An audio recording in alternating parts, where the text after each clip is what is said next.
Hello friends, very good morning to all of you. कैसे हैं आप लोग? उम्मीद करते हैं कि सब लोग अच्छे होंगे।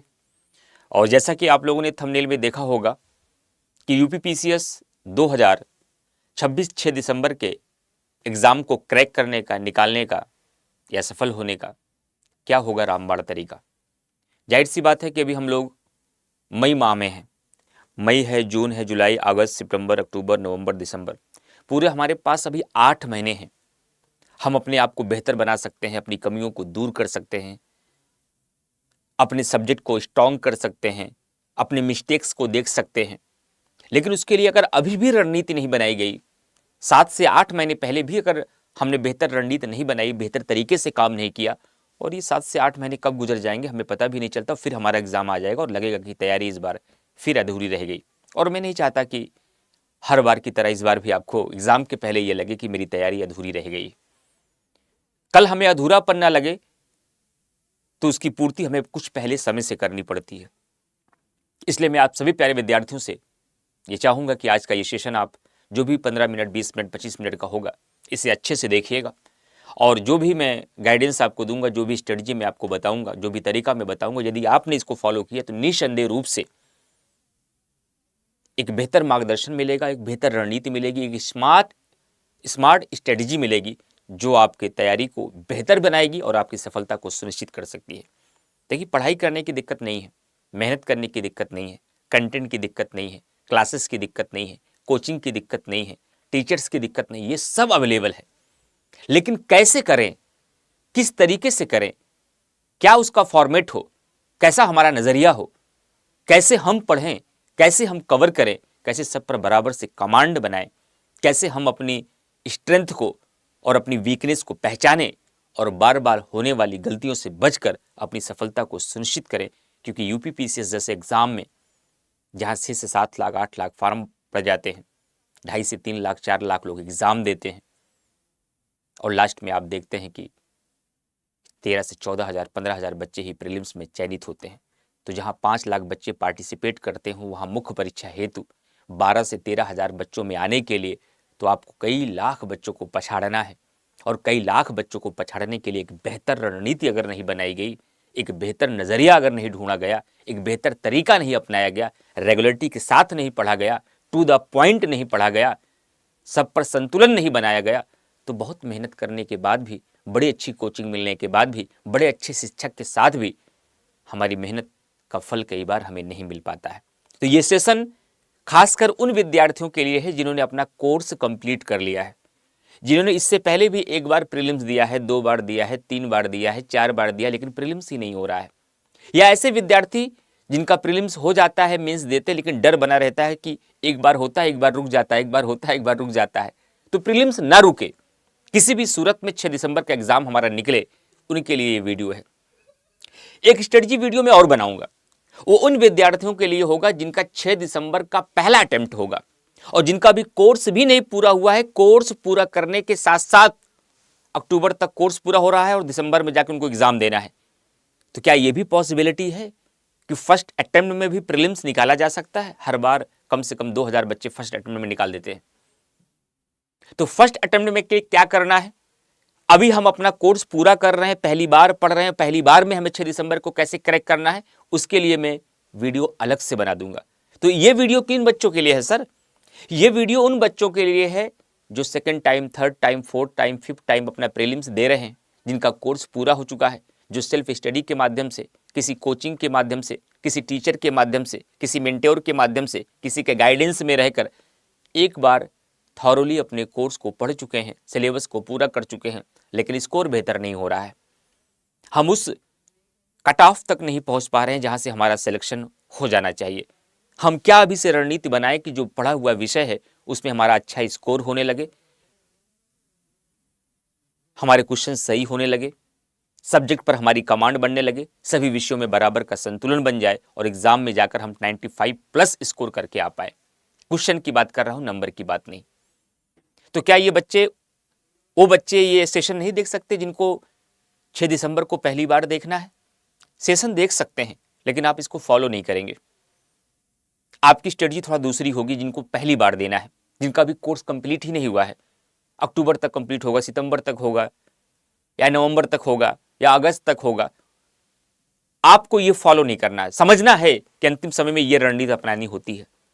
बाकी अलग से आपके लिए एक वीडियो बना दूंगा, ये मैं प्रॉमिस कर रहा हूं कि फर्स्ट अटेम्प्ट वाले बच्चे क्या करें, इसके लिए एक अलग वीडियो बना दूंगा। तो चलिए हम चलते हैं उन सभी बच्चों को मार्गदर्शन करने के लिए, गाइडेंस के लिए, जिनको 6 दिसंबर के एग्जाम को किसी भी सूरत में, किसी भी कंडीशन में प्रीलिम्स को क्वालिफाई करना है। तो सबसे पहले वहां चलने से पहले मैं बताना चाहूंगा कि बात अगर तर्कों से की जाए, बात अगर एग्जाम्पल के साथ की जाए, बात अगर प्रमाणों से की जाए, तो बात करने में थोड़ा सा मजा आता है। जाहिर सी बात है कि मोटी मोटी बात करें, क्योंकि हमको ये 20 से 25 मिनट के भीतर ये स्ट्रेटजी आपको समझानी है। अगर मैं मोटे तौर पर बात करूं कि अभी तक हम 2025 के प्रीलिम्स के पहले 2025 के प्रीलिम्स के पहले हम ये मानते हुए आ रहे थे कि अगर हमारा 90 प्लस स्कोर रहेगा माइनस मार्किंग के बाद, ये नंबर की बात नहीं कर रहे हैं, ये क्वेश्चन की बात कर रहे हैं, ये क्वेश्चन की बात कर रहे हैं। अगर हमारा जीएस में स्कोर 90 प्लस रहेगा तो प्रीलिम्स होने की संभावना हो जाएगी। अगर हम 2021 से लेकर के 2024 के प्रीलिम्स की बात करें तो हमारे नंबर ऑफ क्वेश्चन की जो कट ऑफ थी वो 85 से लेकर 91 तक ही थी। इसका मतलब 90 प्लस हम सेफ जोन में आ जाते थे। लेकिन ये परिवर्तन अचानक से 2025 में आ गया। बच्चों ने 90 को आधार बनाया, खूब मेहनत की, प्रैक्टिस किया, और बहुत सारे बच्चे 92 पहुंचकर, 93 पहुंचकर, 94 पहुंचकर निराश हो गए। कहना क्या चाह रहे हैं आप? हम कहना ये चाह रहे हैं कि 2025 में जो कट ऑफ तो अभी आएगी नहीं, कट ऑफ तो तब आती है आयोग के द्वारा जब फाइनल रिजल्ट आ जाता है। लेकिन जो एक कयास लगाया जाता है, जिन बच्चों को आप जान रहे हैं कि इनका 93 था नहीं हुआ, इनका 92 था नहीं हुआ, इनका 95 था हो गया, तो एक अंदाज़ा लग जाता है शिक्षक को भी और कंपटीटर बच्चों को भी कि क्या कट ऑफ इस बार गई, कितने पे लगभग हुआ। और इस बार की कट ऑफ 94 टू 95 नजर आ रही थी। ये नंबर नहीं बता रहा हूँ, ये क्वेश्चन बता रहा हूँ, ये बात मैं बार बार बोल रहा हूँ। 95 क्वेश्चन जिसका माइनस मार्किंग के बाद था, 94 क्वेश्चन जिसका माइनस मार्किंग के बाद था, चाहे वो जनरल हो, ओबीसी हो, ईडब्ल्यूएस हो, तो 94 प्लस कट ऑफ इस बार चली गई। इसका मतलब है कि एक कट ऑफ का एक आइडिया जो मोटा मोटा अगर हम लेकर चलें तो बहुत कठिन पेपर आ जाएगा तो 25 आएगा, बहुत आसान पेपर आएगा तो 95 आएगा। इसी 10 क्वेश्चनों के बीच आपकी कट ऑफ जो है पेंडुलम की तरह घूमती रहेगी, कभी यहाँ कभी यहाँ, कभी यहाँ कभी यहाँ। ये इस ग्राफ का मतलब आप समझ गए होंगे, कभी 85, कभी 88, कभी 90, कभी 91, कभी 92, कभी 85, फिर कभी 86, कभी 88, कभी 93, कभी 94। लेकिन 85 से कम भी नहीं जाएगी और 95 से ज़्यादा भी नहीं जाएगी। कितना भी सरल पेपर आ जाए, इतना सरल पेपर भी यूपीपीसीएस कब नहीं आता। पेपर धीरे धीरे स्टैंडर्ड बढ़ता ही जा रहा है। तो इसका मतलब है कि नीचे वाले से तो कोई मतलब नहीं है, ये तो पेपर कठिन होने पर ऐसा होगा। हमारा टारगेट क्या होना चाहिए? 95 प्लस का टारगेट होना चाहिए। हम ऐसी रणनीति बनाएं कि 95 प्लस करके आए, ताकि हमारा प्रीलिम्स एग्जाम देने के बाद हम मेंस की तैयारी तुरंत शुरू कर दें। इससे प्लस रहना है, तभी आप मेंस के बारे में सोच पाएंगे। इससे प्लस जाने के लिए हम क्या करें सर? इसके लिए सबसे पहले आपको यह देखना पड़ेगा कि पिछले 5 सालों में, खासकर 25 में, 24 में, 23 में, 22 में, 21 में, मैंने पीछे का भी दे दिया है 16 तक, लेकिन पिछले 5 सालों का सबसे ज्यादा इंपॉर्टेंट है। 21 से लेकर 25 तक के पेपर को खंगालना होगा, उसका ट्रेंड एनालिसिस करना होगा। लेटेस्ट पैटर्न उत्तर प्रदेश लोक सेवा आयोग का क्या चल रहा है। पैटर्न का मतलब लेवल ऑफ क्वेश्चन की बात नहीं कर रहा हूं, ये तो अपने अपने सब्जेक्ट के जो एक्सपर्ट हो ये यूट्यूब पे आपको बताएंगे, और मैं भी पॉलिटी के लिए, करंट के लिए, यूपी स्पेशल के लिए उपस्थित रहूंगा। मैं नंबर ऑफ क्वेश्चन की बात कर रहा हूं, रेशियो ऑफ क्वेश्चन की बात कर रहा हूं कि किस सब्जेक्ट का इंपॉर्टेंस कितना है हमारे यूपीपीसीएस के प्रीलिम्स के एग्जामिनेशन में। हवे में नहीं, हमें ट्रेंड एनालिसिस करके पेपर को उठा करके क्वेश्चन को बांट के देखना होगा। तो हमने एक ट्रेंड एनालिसिस किया और यह पाया है कि 2025 की बात करूं तो साइंस एंड टेक मिलाकर के इस बार हमें 20 क्वेश्चन मिल गए यहां से। अच्छा, करंट अफेयर की संख्या ये 12 दिख रही, जबकि है ये 20। ये क्यों दिख रहा है? यहाँ 21 दिख रही, यहाँ है 30, यहाँ 19 दिख रही, यहाँ है 28, जहाँ 28 दिख रही, यहाँ है 36, जहाँ 23 दिख रही, यहाँ है 30, जहाँ 17 दिख रही, यहाँ है 25, जहाँ 21 दिख रही, यहाँ है 28, जहाँ 17 दिख रही, वहाँ है 26। तो ये अंतर कैसे आ रहा है सर? यहाँ पर कम क्यों लिखा गया है? यहाँ पर कम इसलिए लिखा गया है कि जब आप करंट अफेयर पढ़ते हैं, क्योंकि मैं करंट अफेयर भी पढ़ाता हूं, शायद मेरे से परिचित भी होंगे बहुत सारे बच्चे जो ये सेशन देख रहे होंगे। तो करंट अफेयर में आप देखते हैं कि इकोनॉमी का भी करंट आता है, जैसे कि भारत का विदेशी मुद्रा भंडार कितना रहा, इस बार का मानव विकास सूचकांक क्या रहा, इस बार रिवर्स रेपो रेट कितना रहा, अरबपतियों की सूची में सबसे अमीर व्यक्ति कौन रहा, फोर्ब्स की सूची इस बार क्या कहती है। तो क्या ये करंट अफेयर में मैं इकोनॉमी में नहीं पढ़ाता हूँ? पढ़ाता हूँ। कोई पर्यावरण की रिपोर्ट आई, रामसर स्थल को घोषित किया गया, 99 रामसर स्थल हो गए, क्या मैंने रामसर स्थल को नहीं पढ़ाया? पढ़ाया। कोई ज्योग्राफी का नया करंट आ गया, क्या मैं नहीं पढ़ाता? पढ़ाता हूं।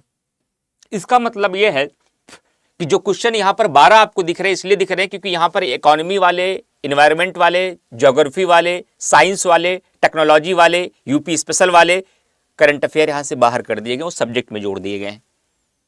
हालांकि ये सारी चीजें मैं करंट अफेयर में ही आपको तैयार करा देता हूं, ये ध्यान रखिएगा। तो कुल मिला के इंपॉर्टेंस आप इस प्रकार से समझिएगा कि करंट अफेयर की भूमिका इस बार 20 प्रश्नों की रही है, लेकिन इस 20 प्रश्न में इकोनॉमी के भी करंट अफेयर शामिल होंगे, साइंस के भी होंगे, इन्वायरमेंट के भी होंगे, और साथ ही साथ आपके यूपी स्पेशल के भी होंगे, और साथ ही साथ आपके ज्योग्राफी के भी होंगे, साइंस एंड टेक के भी होंगे। तब जाकर इसकी संख्या 20 हो जाएगी, इसकी संख्या 30 हो जाएगी, इसकी 28 हो जाएगी, इसकी 36 हो जाएगी। और मैं करंट अफेयर जब पढ़ाता हूं आपको, तो मैं इन्वायरमेंट का भी करंट अफेयर पढ़ाता हूं, इकोनॉमी का भी पढ़ाता हूं, साइंस का भी पढ़ाता हूं, टेक्नोलॉजी का भी पढ़ाता हूं, ज्योग्राफी का भी पढ़ाता हूं। ये काम तो मैं आपके लिए यूट्यूब पर ही कर देता हूं। अगर आप हमसे परिचित हैं, और नहीं परिचित हैं तो शाम को 7 से 8 इसी चैनल पर, जहां आप ये सेशन देख रहे हैं, स्टेट पीसीएस, इस पर आप डेली 7 बजे मिलिए। किसी भी स्टेट की तैयारी आप करते हो, करंट अफेयर का समाधान आपका यहीं पर हो जाएगा।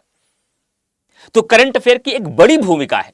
तो हम देख पा रहे हैं कि अगर हम इसको करंट अफेयर से यहां निकाल लें तो इनकी संख्या घटेगी और सबकी बढ़ेगी। हालांकि इसको हम अभी नहीं निकालते हैं। मान लेते हैं कि साइंस एंड टेक की भी भूमिका 20 है, करंट की 12 है, ज्योग्राफी की 32 है, पॉलिटी की 22 है, हिस्ट्री की 26 है, इकोनॉमी की 13 है, स्टेट की यूपी स्पेशल की 7 रही, इन्वायरमेंट की 14 रही, मिसलेनियस यानी कि स्टैटिक जीके 4 थे।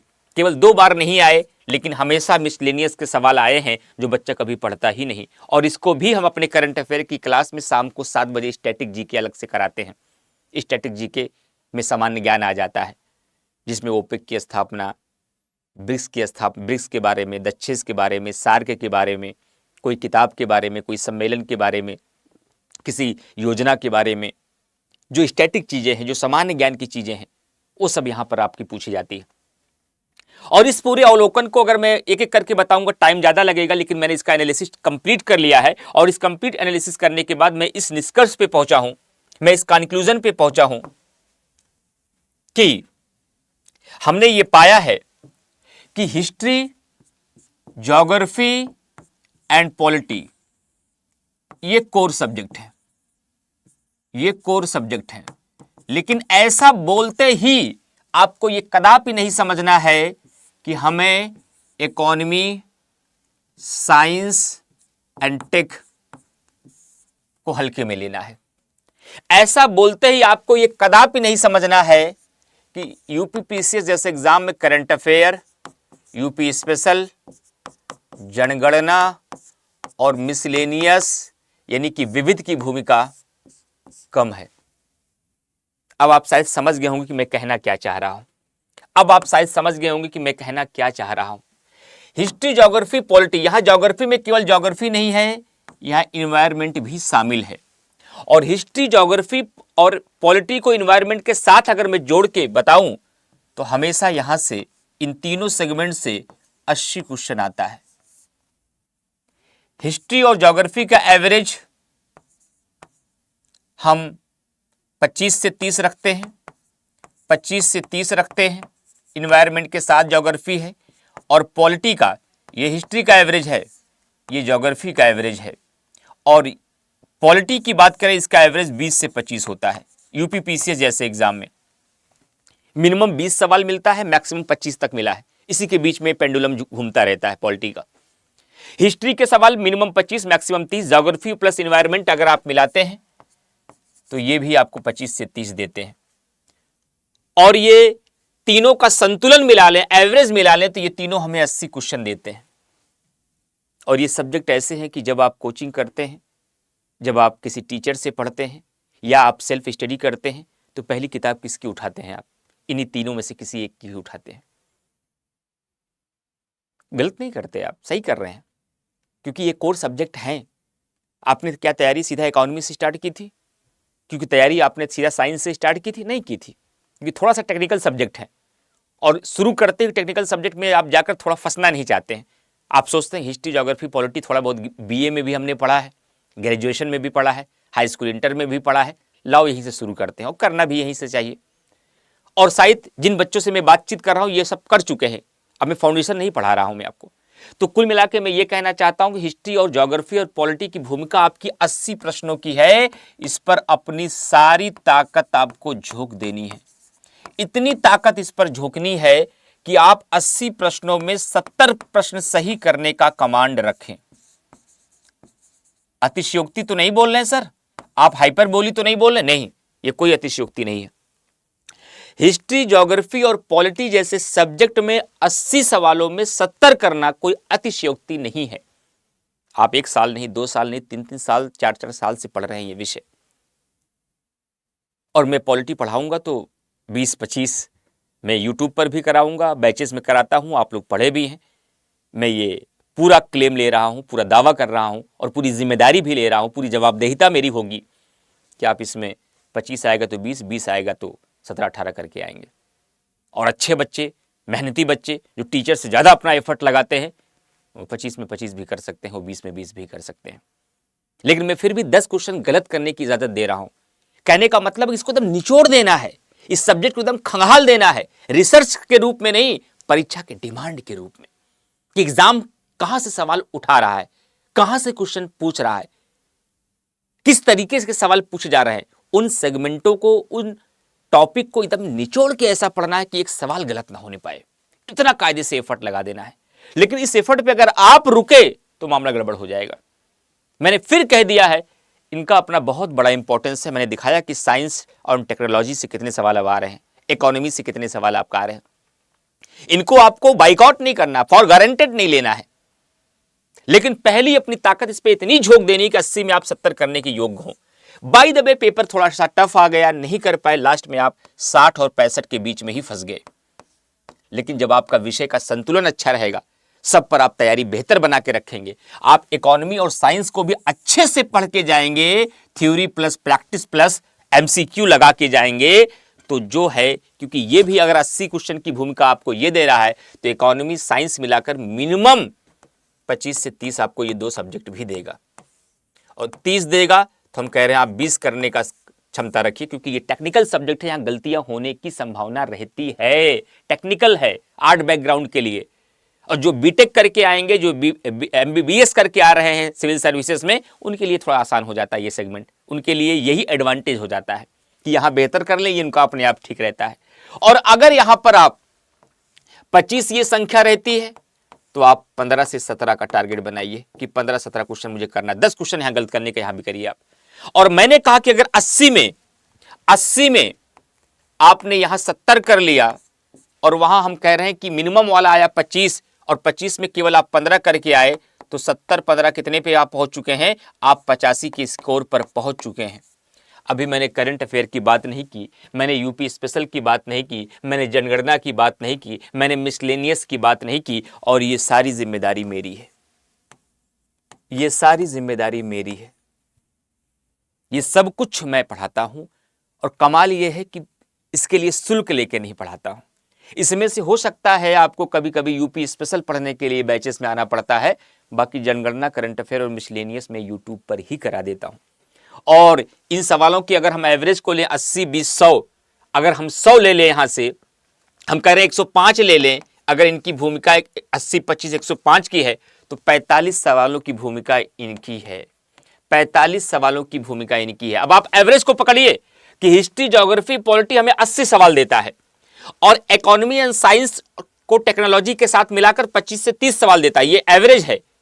लेकिन हमें करंट अफेयर, यूपी स्पेशल, जनगणना और मिसलेनियस मिलाकर भी हमें 45 सवाल दे देता है, ये ध्यान रखिएगा। और इस पर हम कई बार फोकस कम कर देते हैं, और मेरा मानना है कि सिलेक्शन होगा कि नहीं होगा वो इनसे नहीं तय होता, वो यहां से तय होता है। ये आपका अगर स्कोरिंग हो गया, आप 100 पार कर जाएंगे, 100 पार कर जाएंगे, 95 नहीं। और यहां अगर आप गिर गए, ढह गए, तो आप बॉर्डर पे आ जाएंगे। कई बार परिणाम ऐसा होगा कि यार 2 क्वेश्चन से रह गया, 1 क्वेश्चन से रह गया, पॉइंट में रह गए, 3 क्वेश्चन से रह गए, लेकिन अगर आपने यहां खींच दिया तो मामला आपको बन जाएगा। और यहां खींचने के लिए, यहां स्कोर को बढ़ाने के लिए मैं आपके साथ खड़ा हूं, रेगुलर खड़ा हूं, शाम को डेली 7 बजे खड़ा हूं। उसकी चिंता आपको नहीं करनी है, लेकिन एफर्ट लगाना है। मैं तो कहता हूं ना कि भाई पूरी धरा साथ दे तो चलने को, पूरी धरा साथ दे तो अलग बात है, तू जरा साथ दे तो अलग बात है। चलने को तो एक पांव से भी चलते हैं लोग, लेकिन दूसरा भी साथ दे तो अलग बात है। तो मतलब ये कि टीचर कितना भी एफर्ट लगाए, संस्था ने कितना भी एफर्ट लगाए, आपके गार्जियन भी कितना एफर्ट लगाए, आपका एफर्ट का होना बहुत जरूरी है। जब तक आपका एफर्ट बहुत अच्छा नहीं होगा तब तक रिजल्ट नहीं आएगा। और उद्देश्य यही है प्यारे विद्यार्थियों, रिजल्ट लेके आना है, सिलेक्शन लेना है। उसी में आपकी भी जीत है, उसी में हमारी भी जीत है, उसी में आपके पेरेंट्स की जीत है, उसी में सारे संस्थानों की जीत है। वरना हम भी असफल हैं, आप भी असफल हैं, पेरेंट्स भी असफल हैं, संस्थानें भी असफल हैं। सबको सफल बनाने में आपकी कामयाबी शामिल है, और आपकी कामयाबी में सबसे ज़्यादा एफर्ट आपका है। हमारे हाथ में जो है, हम कोशिश कर रहे हैं कि वहाँ बेईमानी ना होने पाए, हम बेहतर से बेहतर आपके लिए कर पाएँ जितना मेरे हाथ में है। लेकिन आपके हाथ में भी जो है, उसके लिए भी आप वादा करिए कि आप बेहतर करेंगे। तो ये मैंने आपको यहाँ पर एक फ्रेमिंग के साथ ये दिखाया कि कैसे बैलेंस है। किसी एक से सिलेक्शन, अगर ये पक्ष कमजोर हुआ तब भी आप बाहर हो जाएंगे, ये पक्ष कमजोर हुआ तब भी बाहर हो जाएंगे, दोनों पर बहुत कमांड है, ये आपका वीक है, तब भी बाहर हो जाएंगे। सारा गेम संतुलन का है, सारा गेम बैलेंस का है। लेकिन इस बैलेंस में मुख्य भूमिका हिस्ट्री, ज्योग्राफी, पॉलिटी की है। लेकिन स्कोर को 100 पार ले जाने के लिए इस पर अधिक कमांड की है, और एकदम सेफ जोन में रहने के लिए संतुलन की है। इन तीनों पर आप कमांड करिए, लेकिन इस पर इतनी मेहनत कर दीजिए कि 80 में 70 करके आइए आप। अब करें कैसे, यही स्टडी बनाने तो आया हूं। अभी तो मैं केवल फ्रेम तैयार किया, मैंने आपको केवल दिखाया कि हमारे 150 प्रश्नों में किन विषयों का कितना महत्वपूर्ण है। और यह डिस्कशन करने के बाद हम लोग इस कंक्लूजन पर पहुंचे हैं, कोई भी विषय अपने आप में कमजोर नहीं है। यह अलग बात है कि 3 विषय ऐसे हैं जिनकी भूमिका अकेले 50% है। ये 3 सब्जेक्ट ऐसे हैं जिनकी भूमिका अकेले 50% से ज्यादा है। 150 में 80 क्वेश्चन हमें केवल ये 3 सब्जेक्ट देते हैं, और उसके बाद ये 2 सब्जेक्ट हमें 25 से 30 देते हैं। और ये ऐसे सब्जेक्ट हैं जो कई बार बाइकआउट हो जाते हैं, इस पर हम ध्यान ही नहीं देते, क्लास में देख लेंगे, लास्ट में कर लेंगे, लास्ट में मैगजीन पढ़ लेंगे, और ये लास्ट के चक्कर में ये 45 क्वेश्चन आपकी कमजोर कड़ी बन जाती है। तो कुल मिलाकर मेरा एक शब्द आपके लिए है कि बैलेंस बनाइए। इस बैलेंस को बनाने के लिए कैसे करें अपनी रणनीति, क्या बनाए फॉर्मेट। अभी हमारे पास सर 8 महीने हैं, अभी हमारे पास 8 महीने हैं, फॉर्मेट क्या बनाएं।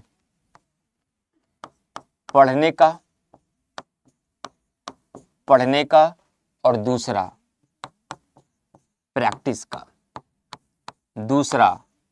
प्रैक्टिस का फॉर्मेट कैसे बनाएं।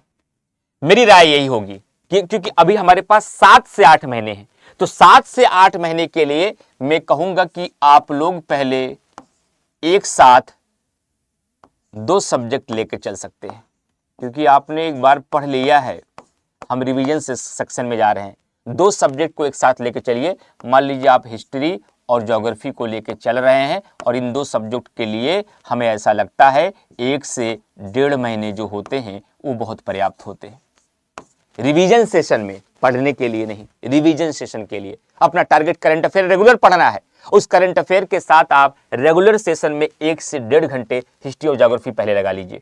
1.5 महीने में इसको निपटा करके आप जब अगला सेक्शन लगाएंगे, मान लीजिए आपने क्या लगा लिया, पॉलिटी और साइंस लगा लिया, क्या करने के लिए, पढ़ने के लिए, जिसमें आप अपने द्वारा बनाया गया नोट्स रिवीजन करेंगे, टीचर का क्लास नोट्स रिवीजन करेंगे, या कोई साथ में एक रेफरेंस बुक जो आप पढ़ते होंगे उसको पढ़ेंगे।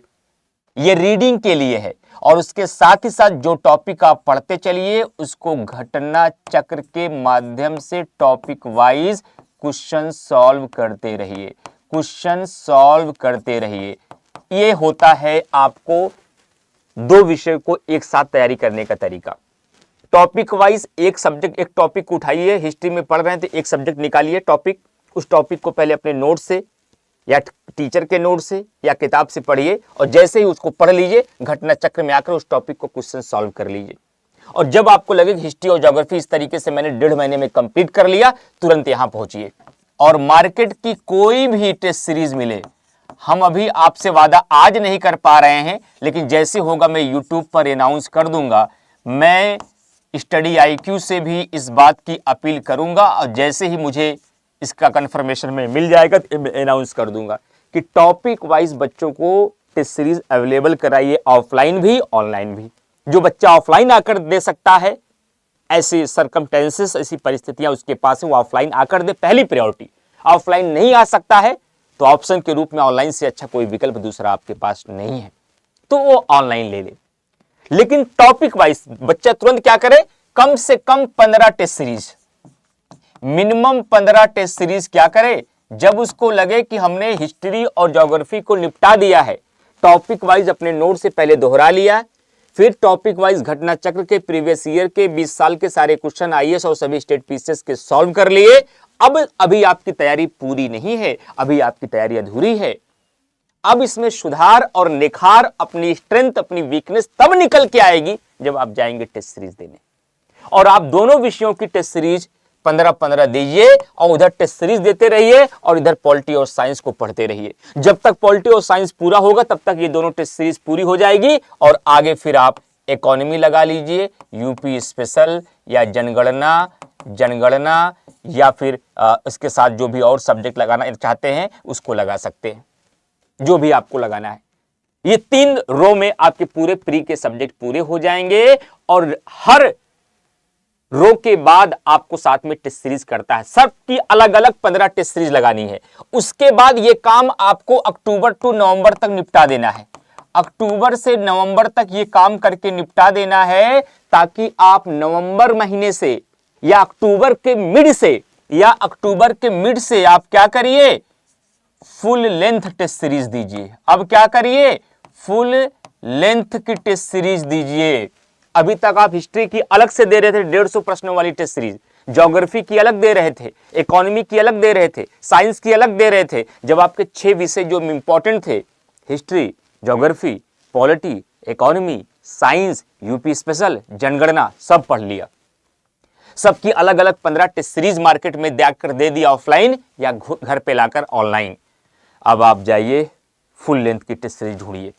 स्टडी IQ में अगर आपके मूल्यांकन के आधार पर मैं पूरी कोशिश करूंगा गुणवत्तापूर्ण टेस्ट सीरीज स्टडी IQ के द्वारा दी जाए।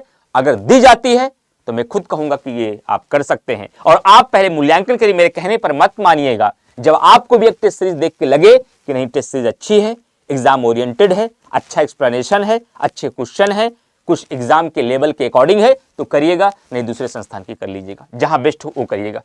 मैं स्टडी IQ में हूं इसलिए केवल स्टडी IQ की करिए ये मैं कदापि नहीं कहूंगा। स्टडी IQ की तब करना है जब वो एग्जाम की डिमांड को पूरा करती हो, और एग्जाम की डिमांड को पूरा करती हो ये केवल मेरे बताने पे भरोसा मत करिएगा, इतनी समझ आपको भी है। और मैं ये वादा करता हूं मैं गलत सलाह कभी नहीं दूंगा। जब तक स्टडी IQ की टेस्ट सीरीज उस लेवल तक नहीं बन जाएगी, जब तक मैं नहीं संतुष्ट हो जाऊंगा, अगर मेरे नेचर से आप परिचित हैं, मैं खुद आपको सलाह नहीं दूंगा कि टेस्ट सीरीज ज्वाइन कर लीजिए। मैं आपको सलाह तभी दूंगा जब मुझे लगेगा कि ये टेस्ट सीरीज वास्तव में बच्चों का हित कर सकती है, मैं तभी दूंगा। जो मेरे से परिचित हो, मेरी आदत जानते हैं, पर्सनल मिलते हैं बच्चे तो मैं भारत भर की टेस्ट सीरीज बता देता हूँ, वहाँ की सबकी अच्छी है, यहाँ की अच्छी है, मैं अभी यहाँ हूँ, यहाँ वाली कम अच्छी है। और स्टडी IQ की जब उस लेवल की टेस्ट सीरीज होगी तभी मैं राय दूंगा, नहीं तो मैं कह दूंगा कहीं से भी कर लीजिए टेस्ट सीरीज, ये आपकी इच्छा पर है। अगर हो जाएगी तो मैं अनाउंस कर दूंगा। अब इसको करने के बाद कम से कम आपको 20 फुल लेंथ की टेस्ट सीरीज एग्जाम के पहले देना है। फुल टेस्ट सीरीज जिसमें 150 सवाल वैसे हो जैसे एग्जाम में आते। मिनिमम, मैक्सिमम तो आप 50 लगा के जाइए, मैक्सिमम तो आप 50 लगा कर जाइए, और जितना लगाएंगे उतना निखरेंगे और उतना खिलेंगे, तब जा करके निचोड़ पूरा सब्जेक्ट का बाहर आएगा। और इसके साथ साथ करंट अफेयर, इसके साथ साथ करंट अफेयर्स, स्टैटिक जीके और जनगणना, जीएस बेसिक यानी सामान्य ज्ञान, जो कई बार हम लोग किताब में नोट्स में टीचर द्वारा नहीं पढ़ते हैं, ये सारी चीज़ें मैं आपको, जो 45 क्वेश्चन वाली कड़ी है, यूपी स्पेशल अगर छोड़ दे 40 ही मानिए, लेकिन जीएस बेसिक जोड़ देंगे तो इसको 50 मानिए, ये मैं यूट्यूब पे कराता रहूँगा शाम को 7 से 8। ये रेगुलर आप करते रहिए, कहीं जाने की ज़रूरत नहीं। इसमें सारी प्रैक्टिस, सारा टेस्ट, सारा रिवीजन मैं खुद कराता रहता हूँ। शाम को 7 से 8 इसी चैनल पर, जहां अभी आप ये वीडियो देख रहे होंगे, या कुल मिलाकर के अगर दूसरे चैनल पर देख रहे हैं यूपी पीसीएस वाले चैनल पर, तो स्टेट यूपी पीसीएस वाला चैनल जो 7.5 लाख जिस पे सब्सक्राइबर हैं, उस चैनल पर क्लास चलती है डेली करंट अफेयर की आपकी। यहां से हम करंट अफेयर की तैयारी कराना, जनगणना की तैयारी कराना, स्टैटिक जीके की तैयारी कराना, जीएस बेसिक की तैयारी कराना मेरी रिस्पॉन्सिबिलिटी है। निःशुल्क इसके लिए कोई चार्ज नहीं देना और कभी चार्ज नहीं लिया जाएगा इसके लिए। यूपी स्पेशल के लिए अलग से हम बैच में पढ़ाएंगे। अब सवाल ये उठता है कि टेस्ट सीरीज लगाने के बाद, जो हम एक टेस्ट सीरीज लगाते हुए आ रहे हैं, हम कैसे अगली टेस्ट सीरीज में बेटर परफॉर्मेंस करें और जाकर हमारा फुल लेंथ में स्कोर अपने आप 100 के पार जाने लगे। हम ऐसा क्या करें सर? जब एक टेस्ट सीरीज देकर आइए, मान लीजिए आपने हिस्ट्री कंप्लीट कर ली, और हिस्ट्री की टेस्ट सीरीज देकर जब आइए तो पूरा मूल्यांकन करिए कि हिस्ट्री में कहां से हमारे सवाल गलत हुए, एंशियंट से कि मिडिवल से कि मॉडर्न से। एंशियंट में गलत हुए तो गुप्त से कि मौर्योत्तर से कि पाषाण से कि सिंधु सभ्यता से, कहाँ से क्वेश्चन गलत हो रहे हैं।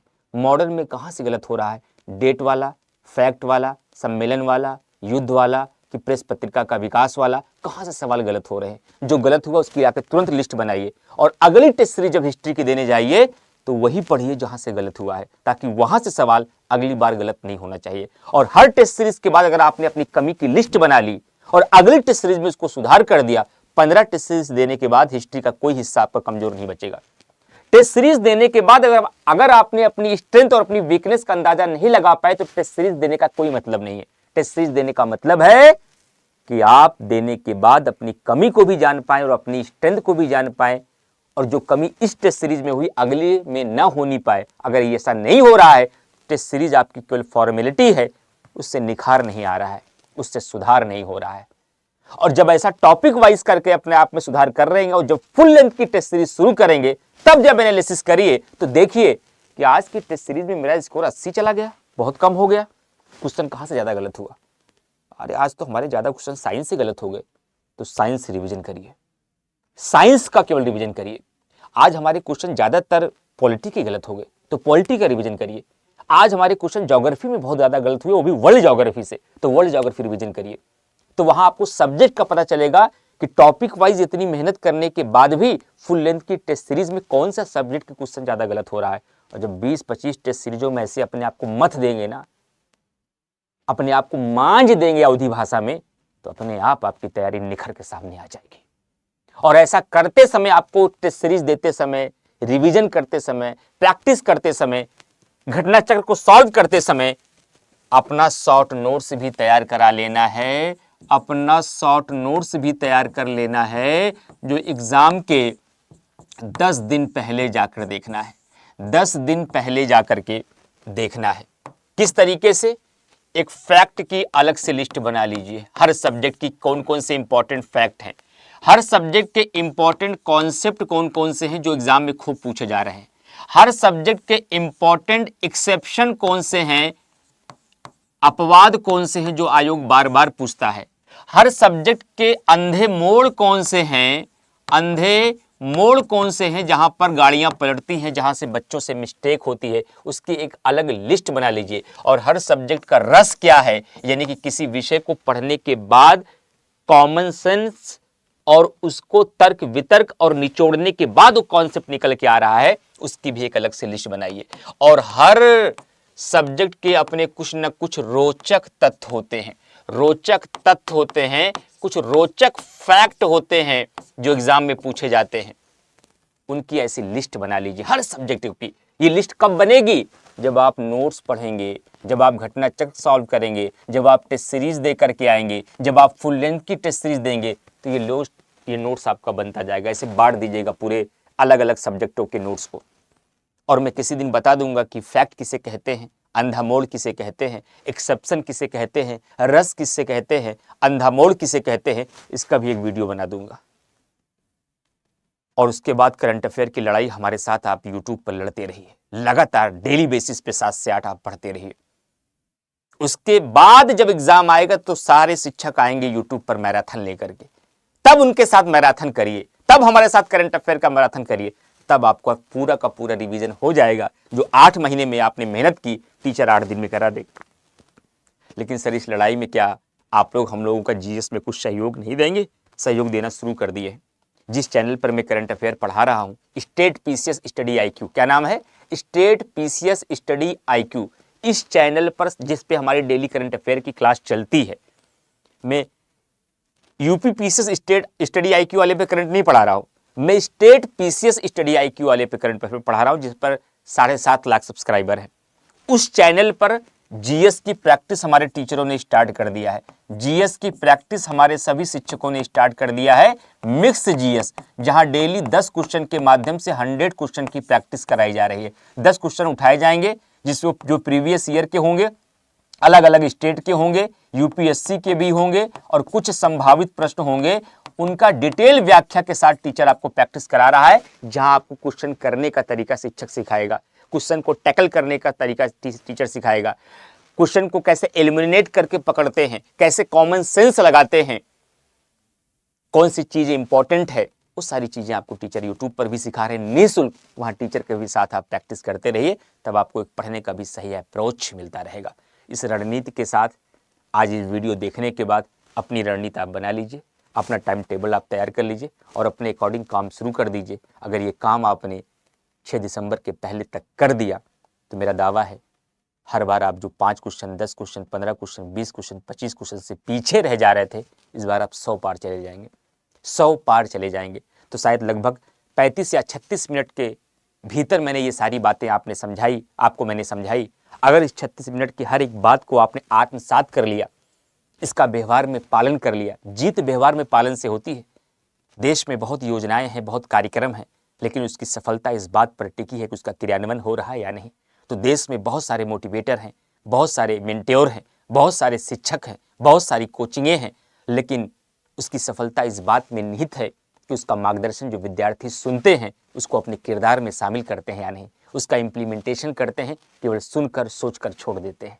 अगर आप इम्प्लीमेंटेशन करेंगे, अगर इसको आप लागू करेंगे तो 6 दिसंबर के बाद आपके चेहरे पर मुस्कान होगी। ये मेरा वादा और मेरी दुआएं, मेरा आशीर्वाद है आपके लिए।